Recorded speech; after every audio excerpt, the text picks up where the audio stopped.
wiry horse with the speed of light, a cloud of dust, and a hearty hi-yo Silver, the Lone Ranger.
When the first railroads were built into the western United States, the engineers and men were faced with the constant danger of attack by outlaws and Indians, and their task might never have been accomplished had it not been for the masked rider of the plains.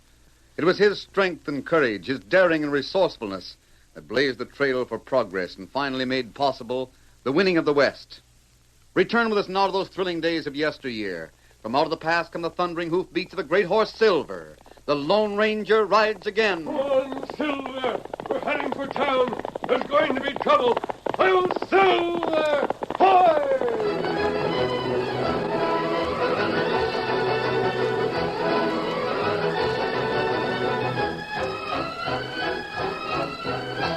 When the Lone Ranger and Tonto learned that Kimberly had left Cowego Canyon and headed back for Warren City, they raced after him.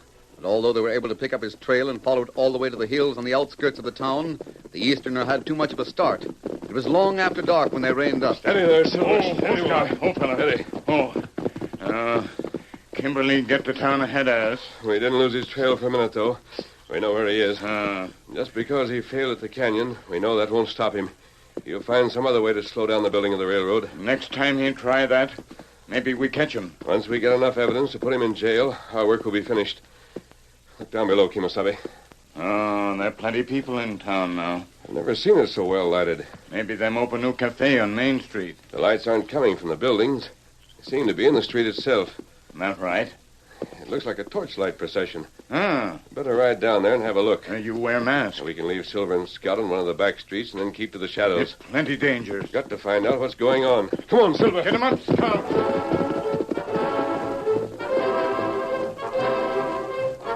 Hundreds of torches lit the main street of Warren City, but there was no procession. This was a meeting called by Saul Gardner. When he stepped out on the balcony of the Palace Cafe, a cheer rose from the rougher element of the town. The storekeepers and most of the railroad men kept silent. Saul raised his hand and began to speak. Boys, 3 men were hanged today in Warren City. They were arrested by our sheriff, Bob Dixon. They were tried by Judge Carteret and a jury of 12 men.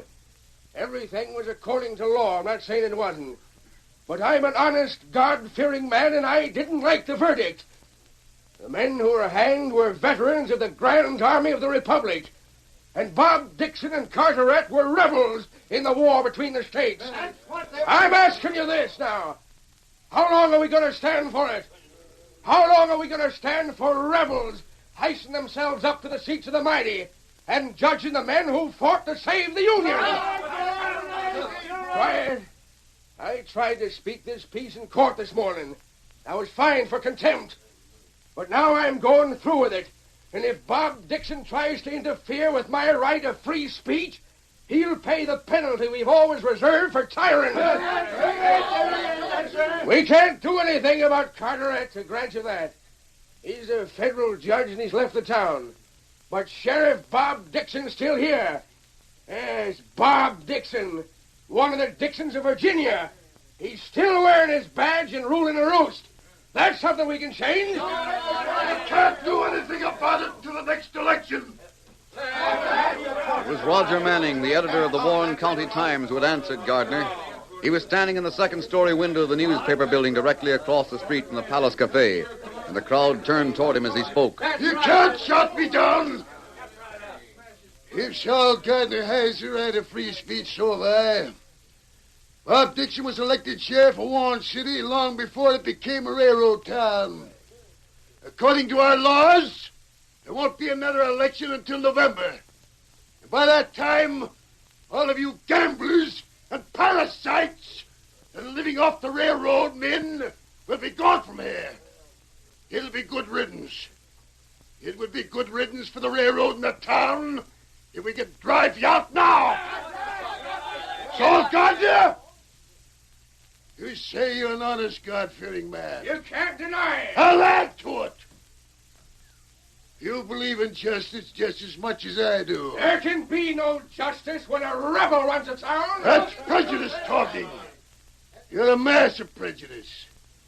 It's distorted your mind. Let yourself be fooled by outlaws and gunmen.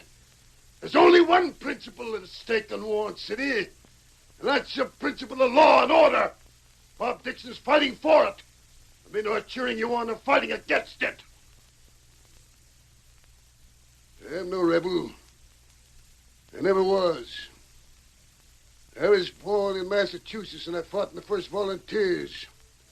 But I served on that jury today, and I voted for hanging because those men were murderers. They were veterans. If they ever wore an army uniform, they stole it first.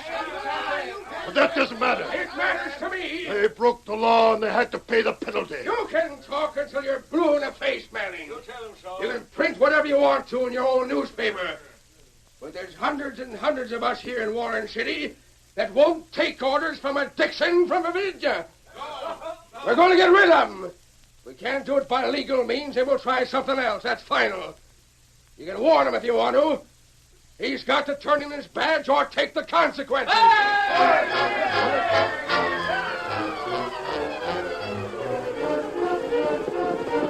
Steady, Silver. We'll make camp here, Tonto. You'll not say anything all the way from town. What you think? Yeah, it's a bad situation. That feller Manning talked good sense. Of course he did. When men are filled with prejudice, they won't listen.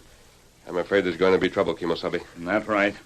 Maybe Kimberly helped make it. And you can be sure of that. There's trouble in Warren City. It hold up railroad. You better get into town early. Find Kimberly and follow him. If he and Saul Gardner get together, ride back here as fast as you can. Time to do that. The following morning, Louise Gardner served her father's breakfast in silence. Good flapjacks, Lou. Are they? Oh, what's the matter with my girl? Oh, Pa, I don't have to tell you. You mean last night? Yes, I do.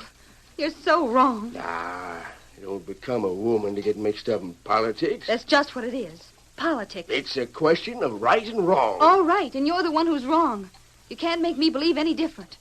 Bob Dixon's a good sheriff. He's never been unfair in his life. He couldn't be. He's the finest man I've ever known. He's a Virginian. What of it? That's so stupid, Pa. You're so old-fashioned. Old-fashioned? That's what I said. You're taking his side against me. I've got to. He's a friend of mine. Well, I'm your pa. But Bob's in the right and you're not. Young lady, if I ever catch you talking to Bob Dixon again, I'll lock you up in your room and keep you there. I want your promise. You won't get it. I'll have no part in fighting a civil war over again in Warren City. I'll lock you up. That just proves you're old-fashioned. Lou, I can stand so much. Now, don't get excited. It's bad for your digestion. I warned you. Besides, there's somebody at the door. If it's Roger Manning, I won't see him. Good morning, miss. What do you want? Want to see your pa. Who is it? It's that no-good gambler, Ace Johnson. Shall I shut the door in his face and Tell him to come in. What? If you don't mind, Miss Lou, I should have mentioned I was expected. All right. You can come in. But there's no law that says I have to stay in the same room with you. And when a decent man gets mixed up with a crook, then he must be loco. Don't mind her. Women don't understand politics. Sure, I know. Got some good news, Saul. That's so? Someone else is on our side. Man that's got a lot of influence and money. Who do you mean? He's in the back room of the palace. Wants to talk to you personal right away. Will you go over there with me? Why, sure will. What's his name? You're going to be surprised. It's John Kimberly.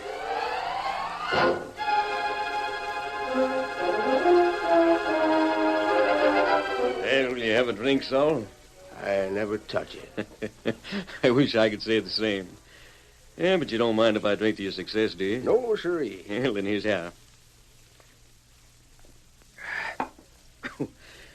Well, now then. I heard your speech last night, and I agreed with every word. That's fine. Manning is no better than a traitor. He sure sounds like it. And as for Dixon, the sooner you get rid of him, the better. Yeah, but the only question is, how? I can't answer that. Yeah, it won't be easy. There are plenty of men like Manning who want to keep him where he is. There won't be another election until November, and that's too long to wait. It sure is.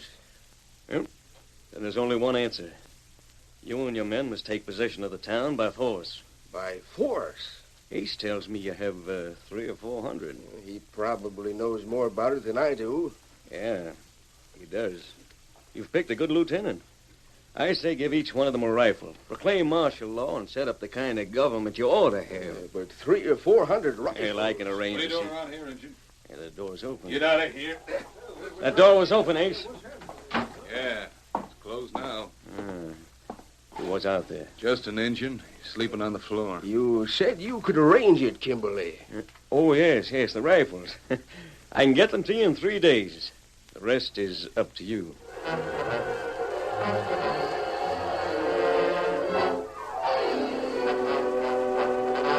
What did Gardner say? That all Tonto here. Ace come along, make Tonto go. Force. 300 or 400 rifles. The sheriff's friends won't give up without a fight. We've got to do something to prevent it, Tonto. Ah. Oh, wait. You got plan? It may work. Saul Gardner wants to get rid of Dixon. We'll do it for him. What you mean? Let's go. We're riding back to town. Steady, boy. Come on, Silver. Get him up, Scout.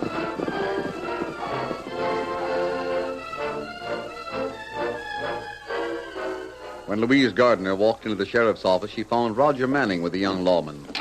Lou. Hello, Bob. I'm glad to see you, Miss Gardner. Do you know what this young idiot's decided? You let me explain it, Roger.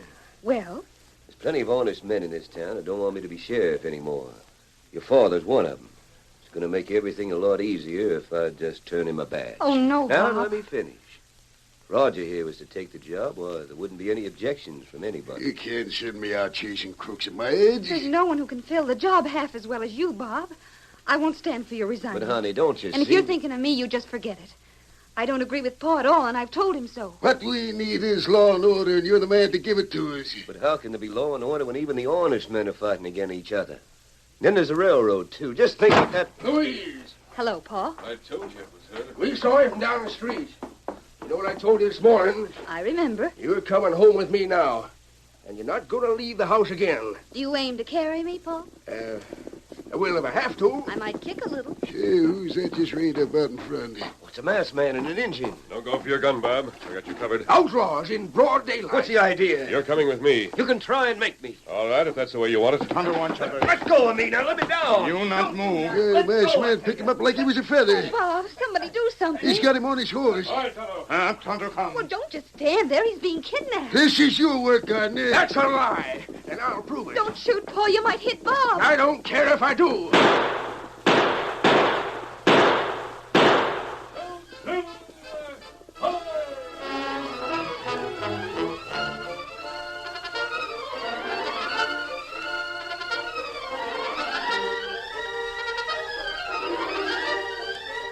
The curtain falls on the first act of our Lone Ranger story.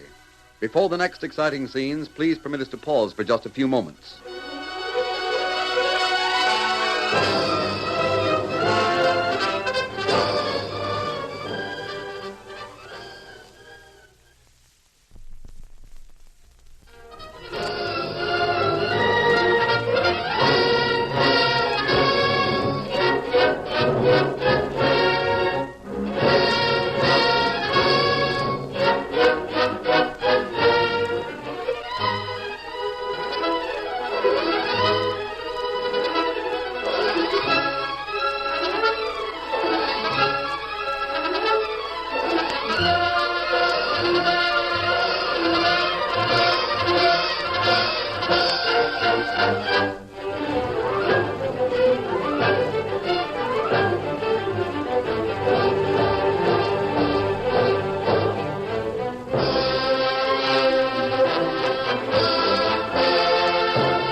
Now to continue our story.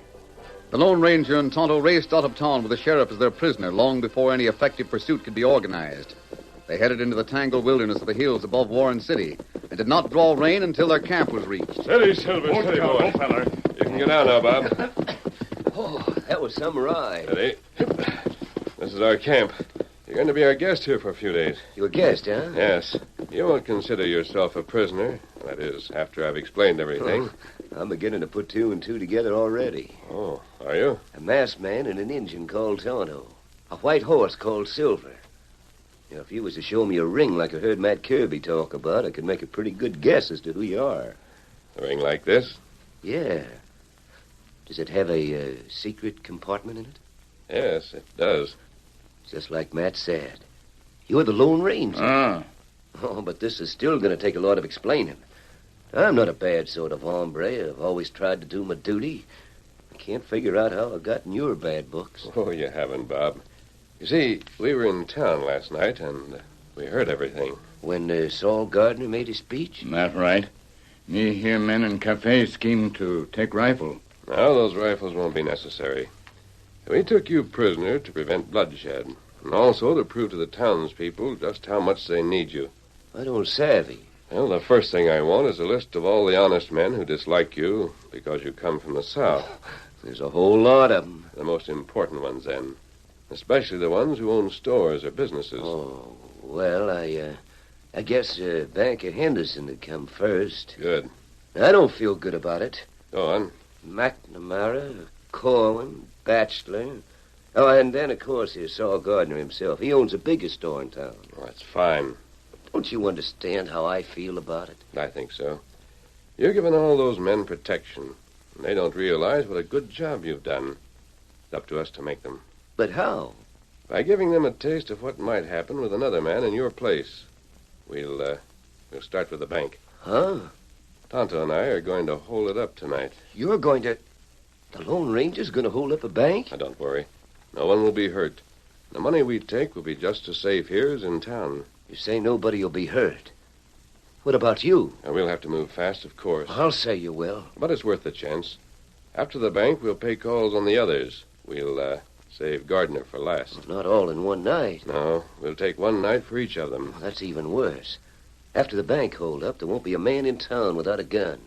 They'll shoot first and ask questions afterwards. The only one we're afraid of is Matt Kirby. Matt Kirby? Well, he's the only one who knows you. That's just it. He might recognize us and tell the others who we are. We want these hold-ups to seem genuine. Oh. You'll have to warn him in advance, Tonto. Uh-huh. His cabin's on the edge of town. You'll be able to reach it without being seen once it's dark. Not plenty easy. I'll wait for you near his cabin, and then, as soon as he's been warned, we'll go to work.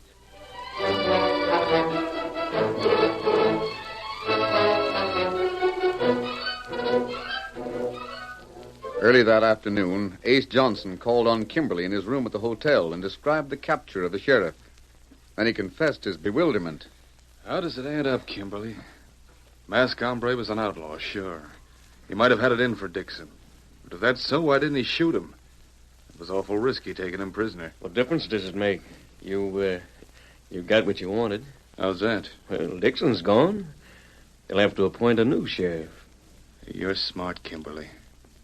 I figure I can lay my cards on the table with you. Yeah, go ahead. Well, it won't do us any good if they appoint somebody that's honest. Not even as honest as you. As me? Why not? We don't need those rifles now. It ought to work out fine.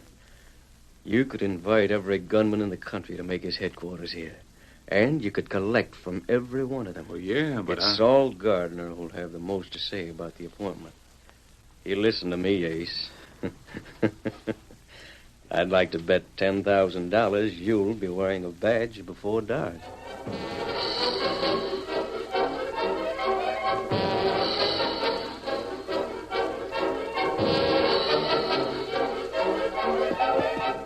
At 10 o'clock that night, the Lone Ranger was waiting for Tonto outside of town. Steady, Silver. He's coming now.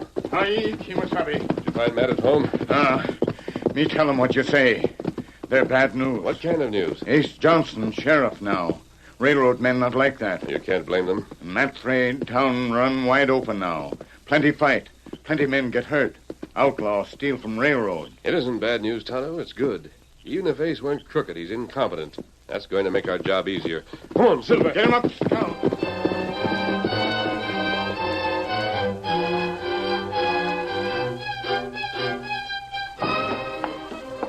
Just take a seat anywhere, Sheriff. Lad? Oh, yeah. I'm not used to the new title. Now, the reason I've asked you to come over to the bank tonight is so that you can see for yourself how much we need in the way of protection. Uh-huh. This building was never meant for a bank. And you'd be amazed at the amount of money we have here. Is that so? It's because of the railroad, naturally. Now, I want a deputy on duty here day and night. If necessary, we'll pay a salary. Where do you keep all this money? In that safe over there? Most of it. Why isn't it locked? Oh, I was just checking it over when you arrived. Uh-huh. I don't mind telling you that I'm worried. A masked man riding into town in broad daylight. It's disgraceful, huh? Somebody at the door. That must be Roger Manning. Don't forget, I wasn't sheriff this morning. Don't make a sound. Up with your hands. What the- Inside. Sheriff, it's the masked man. I'll get him. Keep them covered, Tonto. We'll have to get out of here fast now. That's right. Got the safes open. This will be enough. There's $50,000 in that bag. We'll take your word for it. Adios, gentlemen. It's been a pleasure. Sheriff, get after him. Oh, my head. Get a posse together. Get that money back. You've got to capture that man.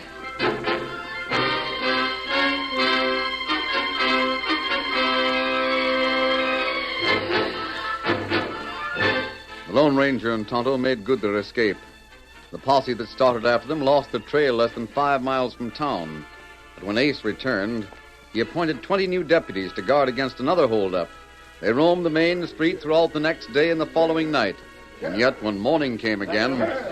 Sheriff! Morning, Saul. He's done it again. What's that? The back window of the McNamara store is wide open. So's a safe, and it's empty.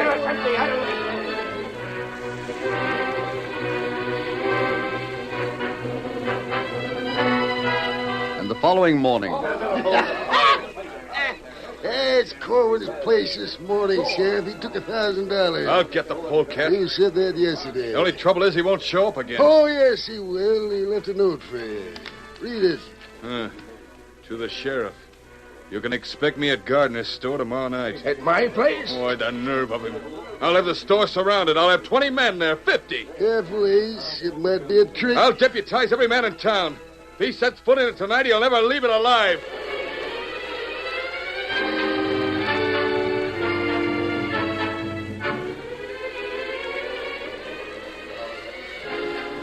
What time is it, Saul? Just midnight. All right, boys. You got your orders. Saul and I are going to stay away in here in the store.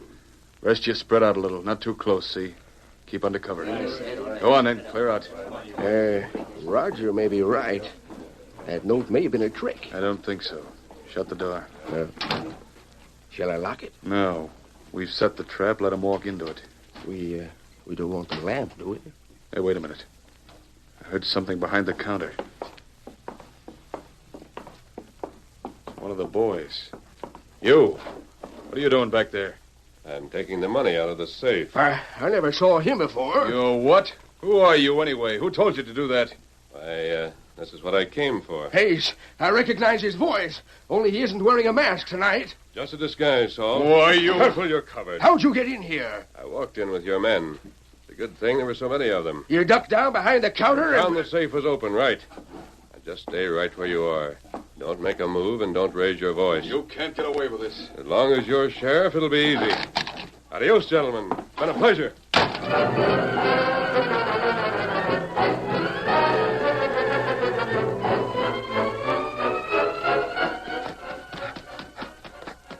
Did you make it? Yes, I've got the money here. Time for you to show up, Bob. Right. Hurry before they get the posse rounded up. Get up there. Steady, boy. You ride back to camp and leave this money to the rest, Tonto. Come on, Silver. Get him up, Scout.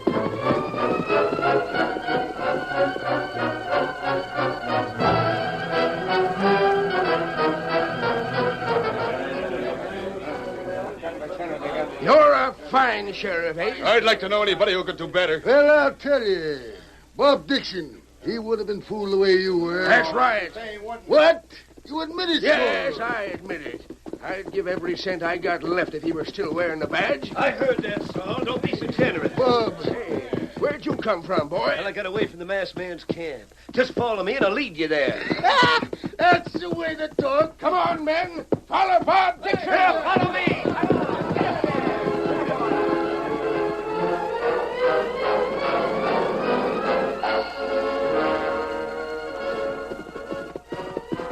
Steady there, steady.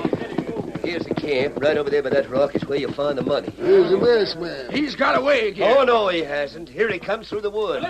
Don't let you slap leather.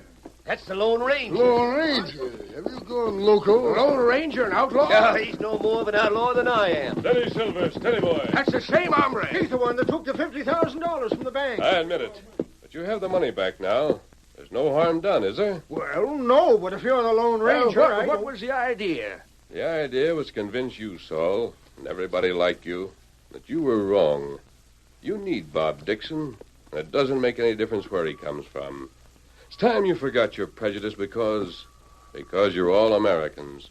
You're all fighting toward a common goal. You've got to remember that united we stand, divided we fall. How about it, Saul? Have you changed your mind? You can bet I have, masked man. And so is everybody else who was talking the same way I did. That's all I wanted to hear. Come on, Silver. Get him up, Skunk. Get him up. I'll Silver! Away!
The story you have just heard is a copyrighted feature of the Lone Ranger Incorporated.